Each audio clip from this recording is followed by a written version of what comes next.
When the water is deep and dark, you never know what eyes are looking up at you from below. This world is a strange one.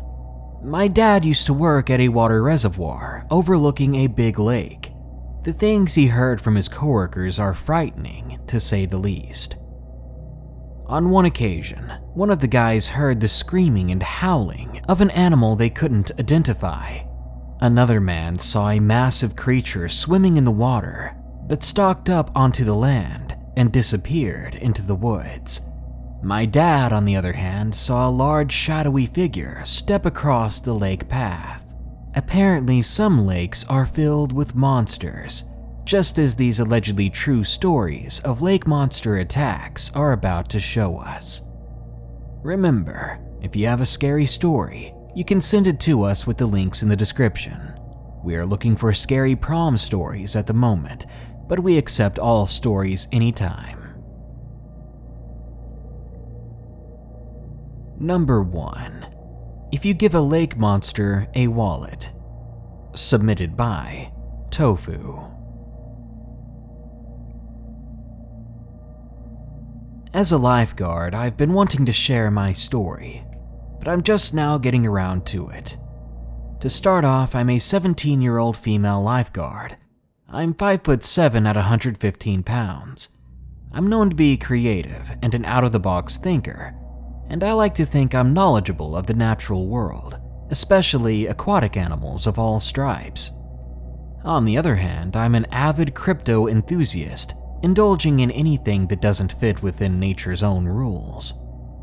In addition, I found myself in numerous predicaments of doing dangerous things, almost all of which induced by morbid curiosity and a stubborn fearlessness.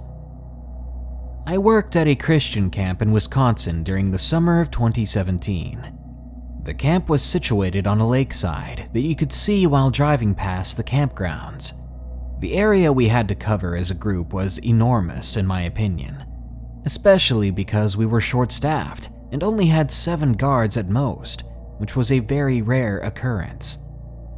The lakefront not only included the swimming area, but a boating area as well.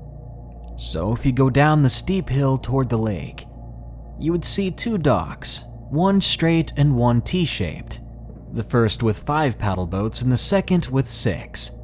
To the left of all of that, past some willow trees, there dangled in the water a place where we anchored a water toy known as the blob.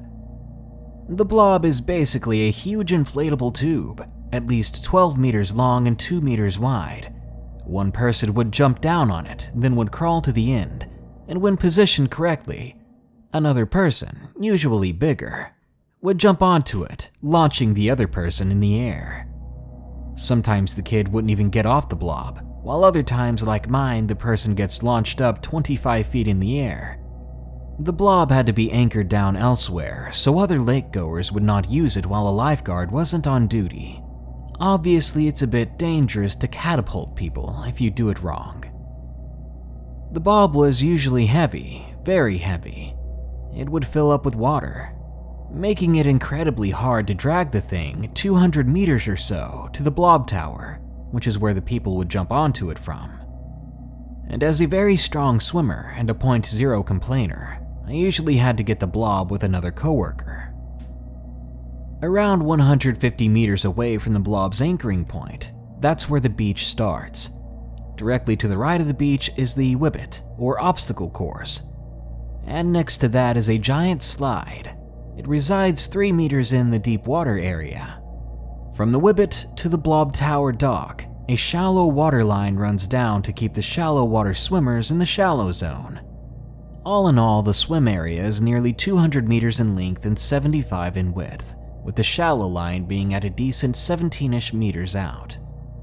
Now, every half hour we rotate, and we have a buddy check every 15 minutes. There are several stations we can be stationed at, and we regularly take over each other's stations. It was mid-July when I was positioned on a particularly cold and rainy day out on the big dock. I had my big lifeguard sweatshirt on, which had a big pocket in the front.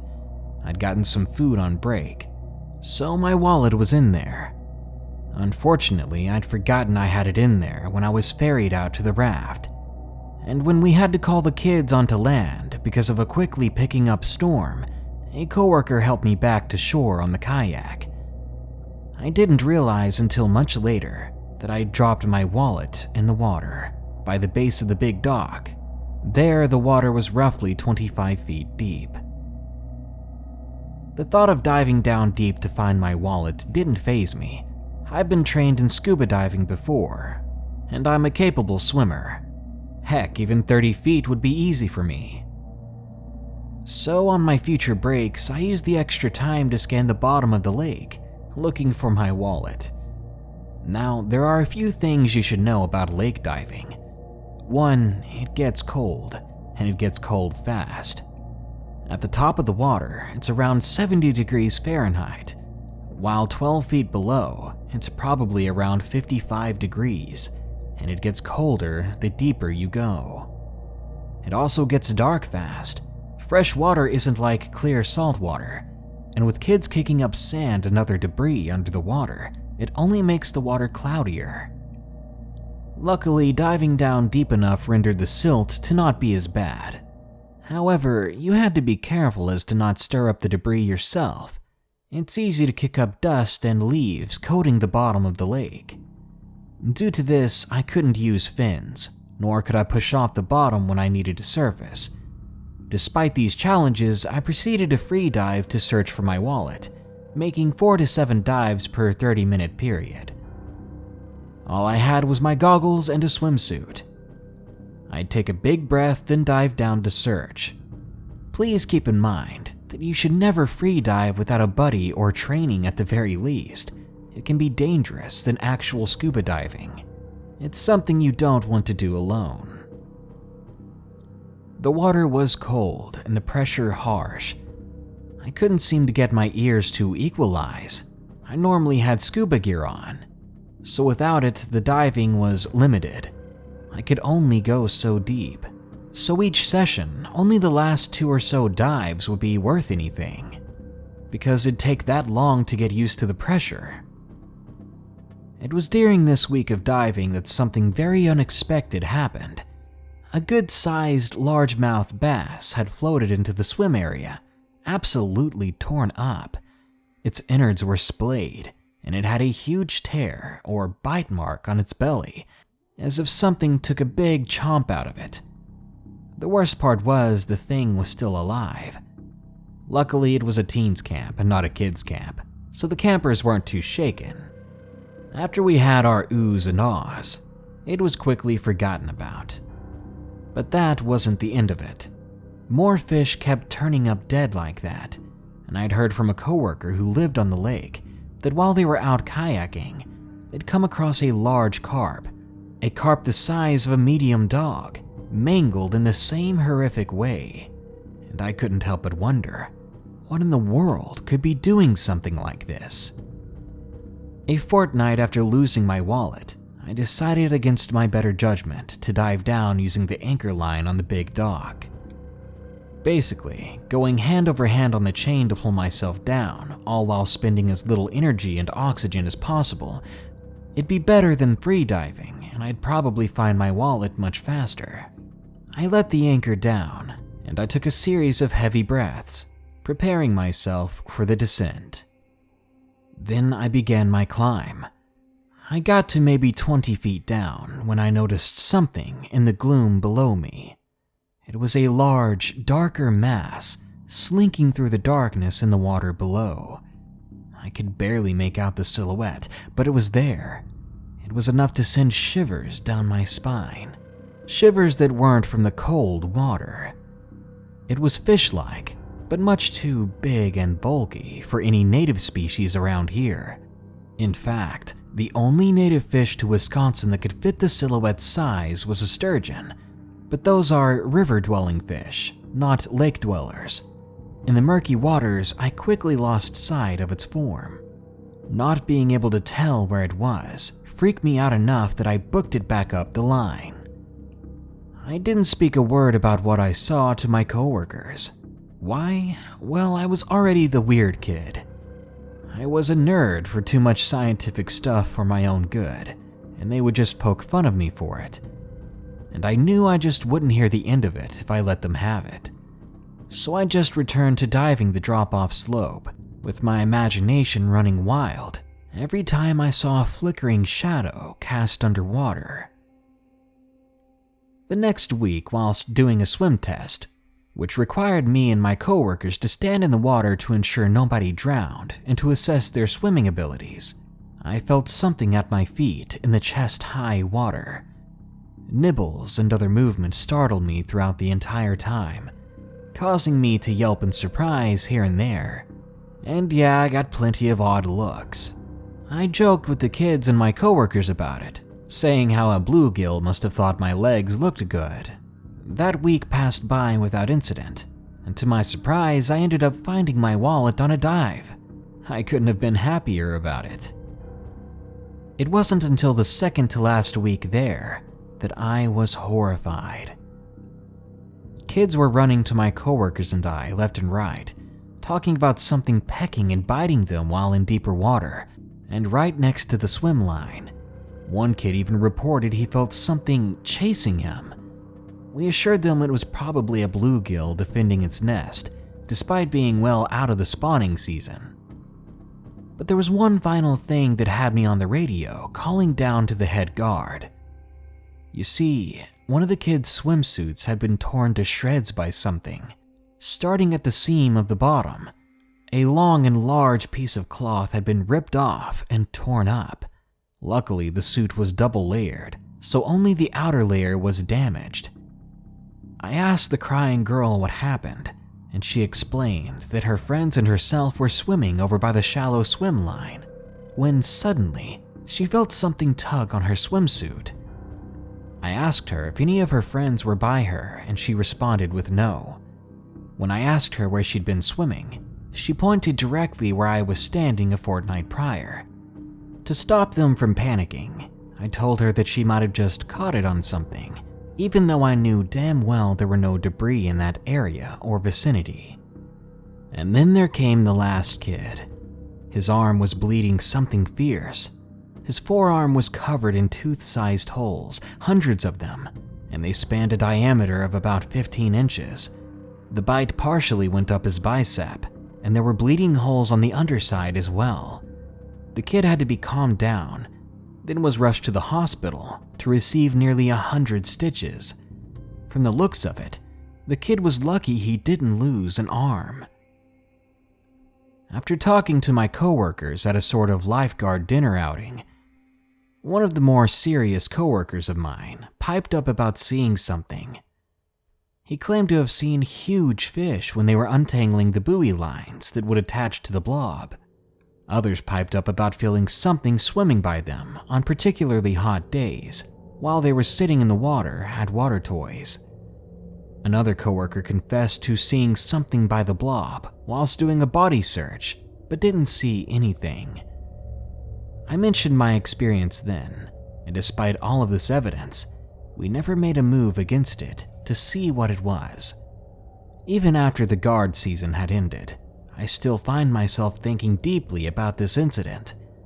I don't know if what I saw was in fact a new species, which wouldn't be too big of a surprise as the lake housed rare freshwater jellyfish. Then again, considering the size of that bite mark, it may have been some sort of lake monster. Either way, I'm still highly curious about it, and I would like to take a dive there to see what I can find, despite the danger. Whether I like what I find, that'll be another story in the future, if I survive to tell that story. Number 2. I know why people are scared of deep water. Submitted by DinerRash. I live in Michigan, within driving distance of the Great Lakes. This was lucky for me, as I was basically a fish out of water. What I mean is, I'd live on the lake if I could. I'd often ride a jet ski on days that I wanted a rush.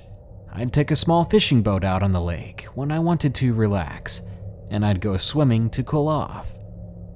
and if I was swimming, I wouldn't be out of that water until I was pruned up really good. It was an obsession, and I say was for a very good reason. Now I don't go near the lakes anymore. Swimming and fishing and jet skiing is fun until you realize you're risking your life and sanity just to do it.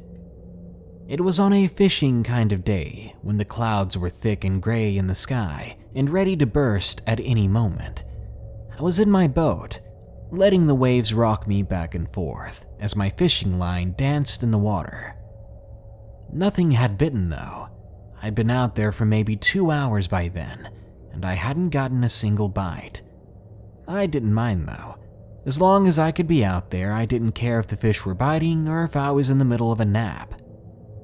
In fact, I actually started to nod off, until I heard something. It was a rapid and furious splashing sound. I raised myself up, stretched real big, then looked out over the water. I saw it between me and the shore, maybe 12 yards away from the tip of my boat. A school of fish were wildly rising to the surface in a circle, splashing about and fighting around in confusion. I scratched my head. I had no idea what I was looking at.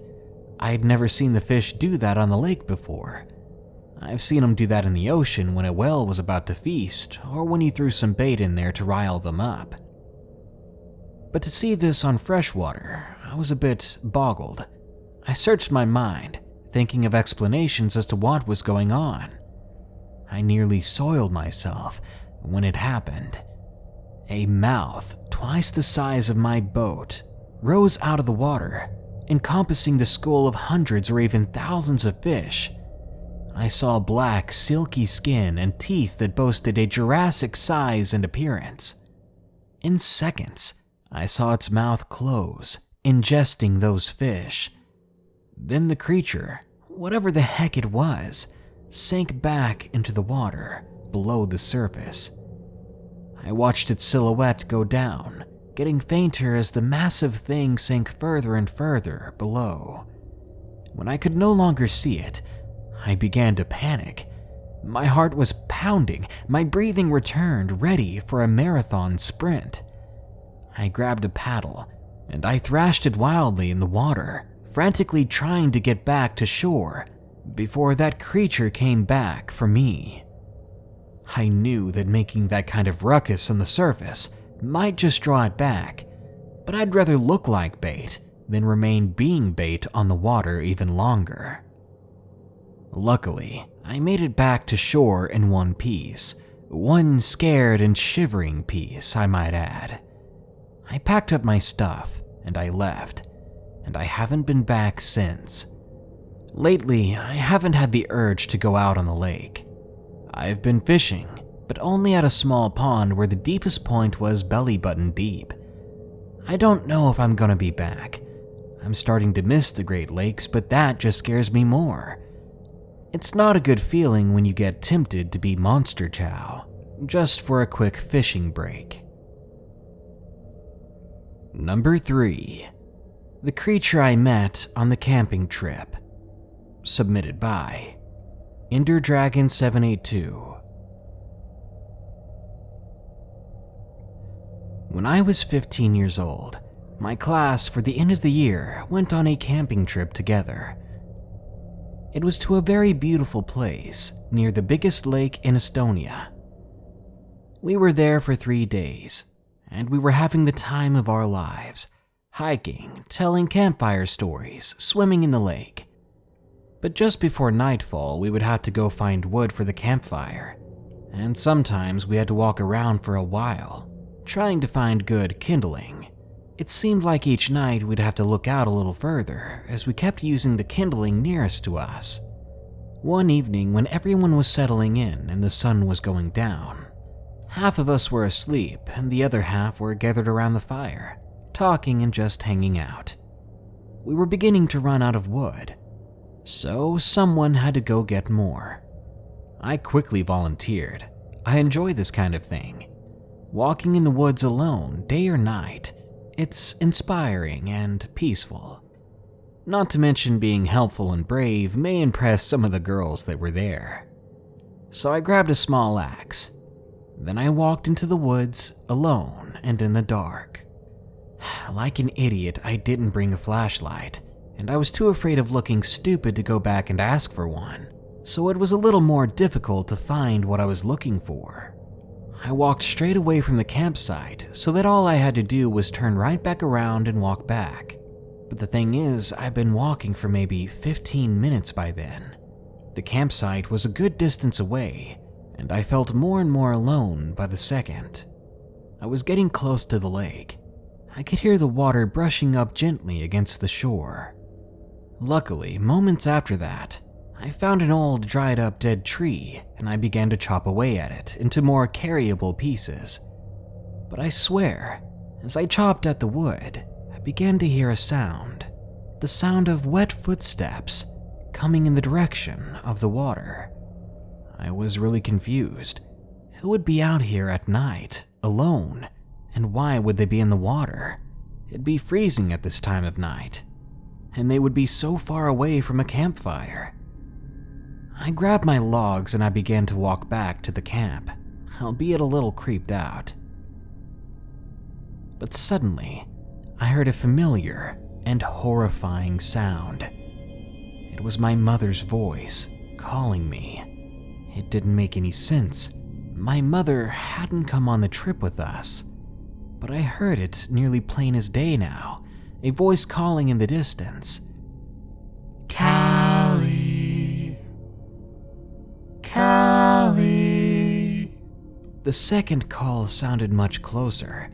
It made me turn around to see who was there, but I saw no one. I thought I was imagining things. Maybe I was tired. Maybe the dark was getting to me. I turned away from the noise again, but I heard it once more. Callie, why do you ignore me?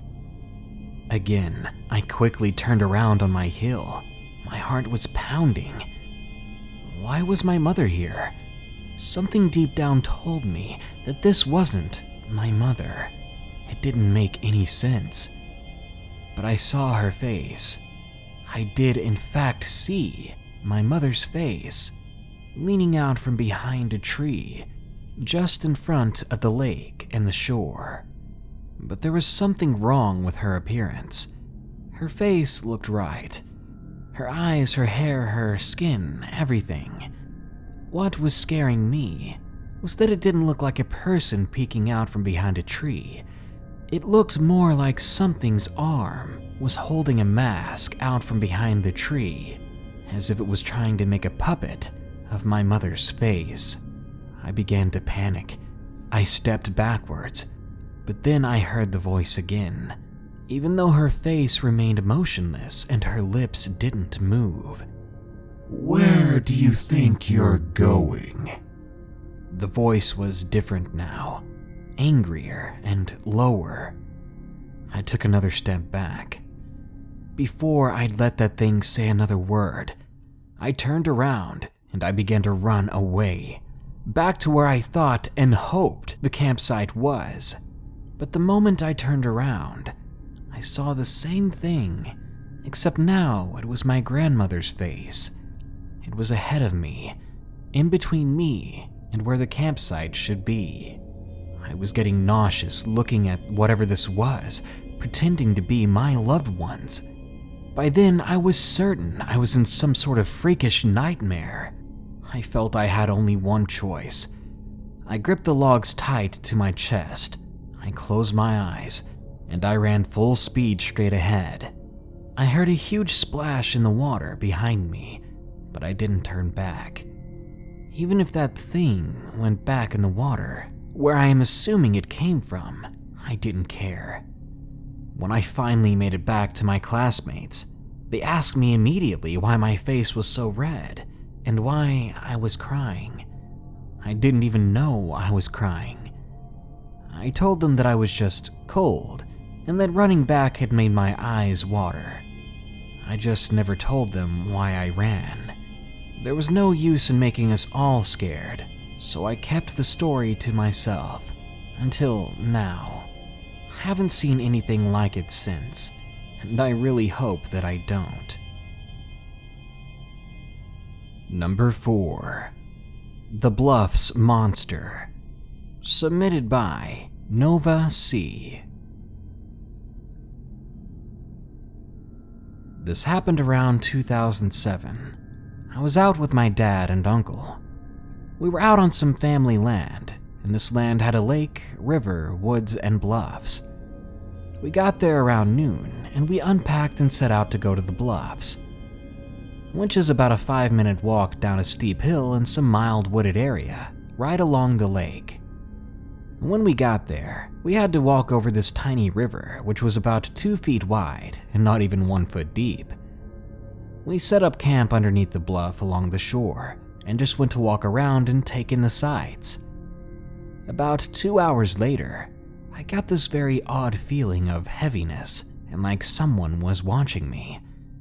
Note that this land is right on the Trail of Tears, so this was a place of tragic history. That alone was enough to make this place creepy and depressing.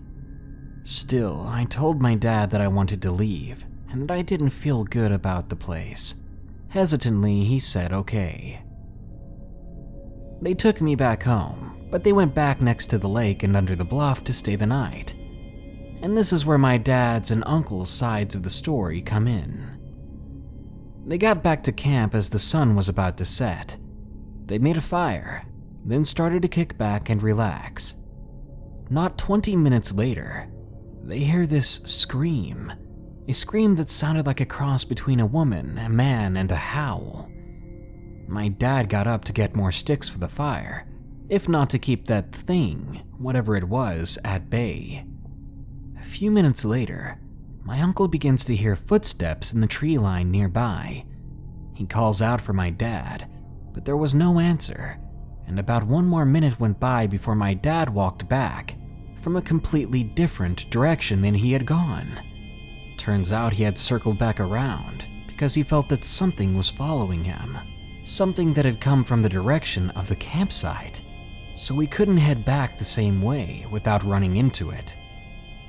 They began to put the sticks on the fire when they heard the scream again.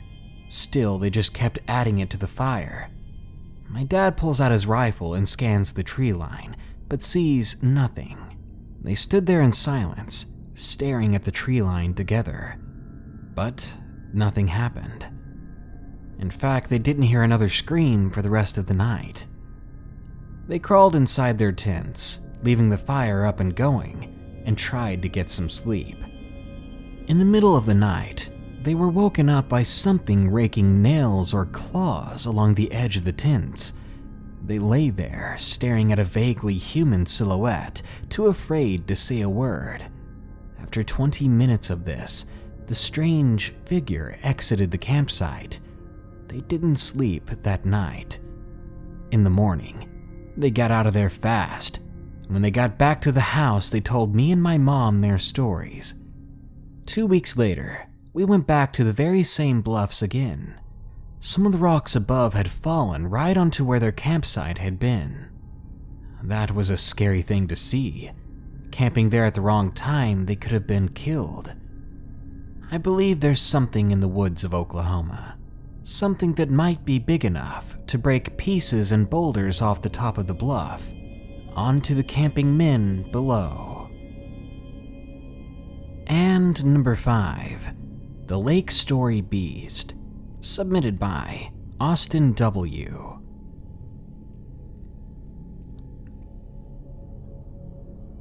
I'm a 17-year-old guy in my senior year of high school. I've tried telling people this story, but no one has believed me yet, except for my friend Jacob. Jacob only believes me because he was there as well. Now, I've always believed in various cryptids ever since I was young. I watched TV shows like The Lost Tapes. This last summer was full of adventures and different experiences, but it was by far the most terrifying summer I've ever had. You see, I spend a lot of time hiking or longboarding at our local park in my hometown in Illinois. Anyone who knows me knows that if I'm not working, I'm at the lake or at home practicing the guitar. I'd been working at the town's water park as a lifeguard since I was 15, and I'd made many friends there. But Jacob was the only one I was truly close to. We'd get coffee from time to time, or just drive around in the country, but Jacob wanted to hang out afterwards. Now, I had just finished a double shift, and I really wanted to go to the lake. He agreed, and after work we went there together. I asked Jacob if he wanted to go down some of the trails. He answered with a nod. We had finally reached a set of trails I've never been down before, and it looked just as cheery as the rest. No sooner than 30 minutes into the walk, the sun was going down. But Jacob and I wanted to keep going. That was our first mistake. We eventually got down to where we could hear the sounds of the lake. But 5 minutes or so later, we were laughing after a joke I told when we came upon a fallen tree. We decided it was a perfect time to take a break, so we sat down on the fallen tree. Jacob pulled out a pack of cigarettes and lit one. We sat and enjoyed the silence. Silence, I thought to myself, and I spoke up to Jacob. That's weird, man. It's never this quiet around here at night. He took a slow drag from his cigarette and listened. I stood up to stretch, and I asked him if he wanted to continue down the trail. But before he could answer, Jacob noticed something. Hey, do you see that? Down there by the edge of the lake. I looked down. I had thought it might have been a lost dog or a deer, because they can be seen regularly around here. I've even returned a couple of lost dogs to their owners from here before. Before I could say anything, he moved past me and said, "Austin, dude, I think that's an injured dog." I began to follow him as he made his way towards it. As I was walking behind him, I was looking at the ground because we were walking off path, and it was getting harder to see the darker it got. The next thing I noticed was that Jacob suddenly stopped. I walked right into him, sending us both falling to the ground. My glasses and phone fell off my face and out of my hands. When I picked them up, I looked around.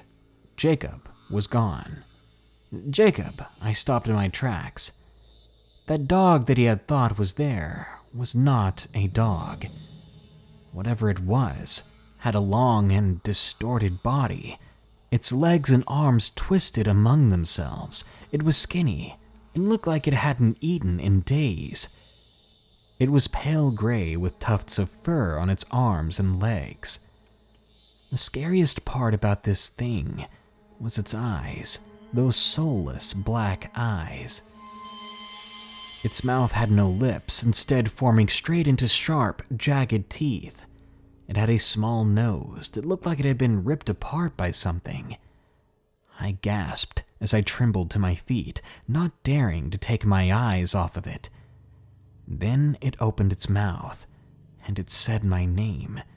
It sounded like Jacob. Austin. I nearly soiled myself at the sound. I began to walk backwards when I tripped over something and fell onto my back. The creature then stood suddenly, towering over us. My hand gripped a small rock no bigger than my palm, and without rationally thinking, I threw it at the creature, who didn't even flinch. When the rock bounced off its arm, it almost sounded like it was laughing. It got down on all fours and crept towards me, and that's when I lost it. I turned and ran. As I ran, I could hear this thing crashing and stumbling through the woods. I ran for what seemed like forever. I could finally see the clearing. Jacob was in his car already, and he was revving up the engine. "Come on, hurry, we need to get the hell out of here." Nearly tripping over the loose gravel, I ran around Jacob's car, and before I even got the door shut, Jacob floored it. I looked back, and there, out of where I just came from, was that creature sitting on its knuckles. I closed my eyes and told Jacob to just go. We drove for 20 minutes. My eyes were closed, and I was too terrified to open them for a while. We filed a police report, and they sent a couple of officers out there. A couple of days later, we got the report back. They said that the most out-of-the-ordinary thing they saw were mutilated rabbits' bodies. They told me not to worry about it, and if I'm still too worried, just avoid going there. I didn't need to be told something like that. 3 months have gone by, and Jacob doesn't like to talk about it. I finally lost it. I asked what did he see when he went down there. He said when he walked down there, the thing was sleeping. He described it just like I did, and when I walked into him, he said he fell right in front of it, waking it up. And that's when he turned and ran, as I laid there dumbfounded. He apologized. He just said he was scared, more than he'd ever been. I can't blame him, because I was truly as scared as he was. Neither of us stood a chance against that creature. If you're ever in the Midwest state of Illinois, in the Knox County area, stay away from the lake, because you never know what's in the dark waiting for you.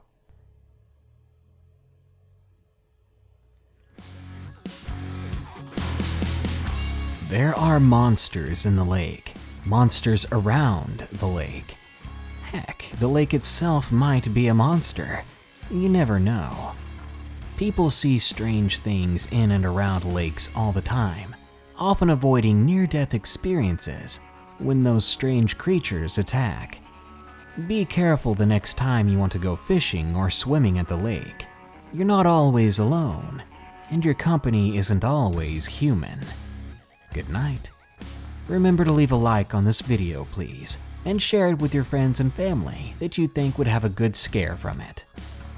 Also, a huge thanks goes out to my newest patrons. They are Selena Hyatt, Cindy Manio, D. Henry, and Christopher Trusty. Thank you all so much for doing what extra you can to support this channel. As always, to anyone still listening, stay safe out there and stay creepy.